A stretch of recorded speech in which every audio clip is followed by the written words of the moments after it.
বিরতির পর স্বাগত। অসমে বন্যার পেছনে মূলত দায়ী হচ্ছে চীন। হ্যাঁ, এবার সে বিস্ফোরক দাবি করলো হিমন্ত বিশ্ব শর্মা।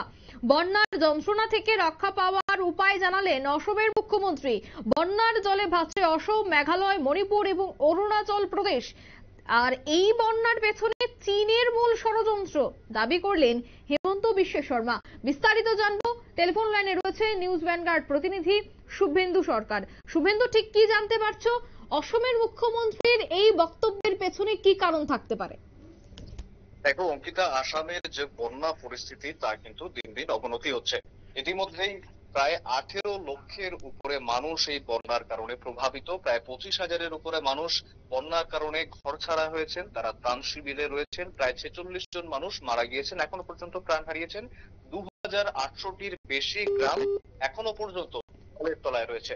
অর্থাৎ বুঝতেই পারছো যে আসামের বন্যা পরিস্থিতি ঠিক কতটা ভয়াবহ রূপ নিয়েছে। এরই মধ্যে তাৎপর্যপূর্ণ মন্তব্য করলেন আসামের মুখ্যমন্ত্রী হিমন্ত বিশ্ব শর্মা। এর আগেও যদিও দেশের স্বরাষ্ট্রমন্ত্রী অমিত শাহ নাম না করে চীনের দিকেই ইঙ্গিত করেছিলেন যে আসামের এই বন্যা পরিস্থিতির পিছনে কিন্তু চীনের ষড়যন্ত্র থাকতে পারে, এবারে হিমন্ত বিশ্ব শর্মা সরাসরি একেবারে চীনের নাম করে কিন্তু চীনের দিকে অভিযোগ দেখেছেন।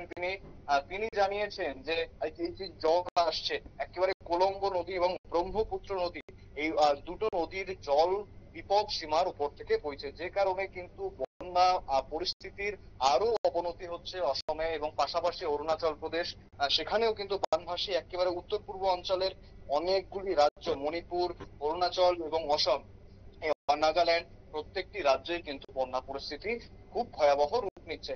সেক্ষেত্রে এই যে এই সমস্যাটা নিয়ে চীনের দিকে একেবারে অভিযোগ দেখেছেন তিনি যেটা জানাচ্ছেন যে চীন যেহেতু একটু উঁচু জায়গায় রয়েছে, যেহেতু ওইদিকে পাহাড়ি অঞ্চল এবং সেই পাহাড়ি অঞ্চল থেকে জল সরাসরি ঢুকে অরুণাচল প্রদেশে এবং অরুণাচল প্রদেশ হয়ে সেই জলই চলে আসে অসমে, যে কারণে কোলঙ্গো এবং ব্রহ্মপুত্র নদী ইতিমধ্যেই ওভারফ্লো করছে, তার জল বিপদ সীমার উপর থেকে বইছে। এই যে গোটা পরিস্থিতি নিয়ন্ত্রণে আনতে গেলে যেটা ভারতের তরফ থেকে করার কাজ, সেটা তো এই প্রশাসন করছেই অবশ্যই, কিন্তু পাশাপাশি চীন যে ষড়যন্ত্র করছে সেটা কেন বলছেন? তার কারণ হচ্ছে যে চীনের সীমান্তবর্তী অঞ্চলগুলিতে বড় বড় জলাধার যতক্ষণ না পর্যন্ত গড়া হবে ততক্ষণ পর্যন্ত এই জলের ওভারফ্লো কন্টিনিউ থাকবে, ততক্ষণ পর্যন্ত জল বিপদ সীমার উপর থেকে বইতে থাকবে এবং এই জলটাই কিন্তু আসছে সেই অরুণাচল হয়ে অসমের দিকে এবং অসম থেকে আবার এই জলই কিন্তু বাংলাদেশের দিকে এগোবে, যে কারণে সেই একই রকম বিপদ সংকেত রয়েছে বাংলাদেশের জন্য।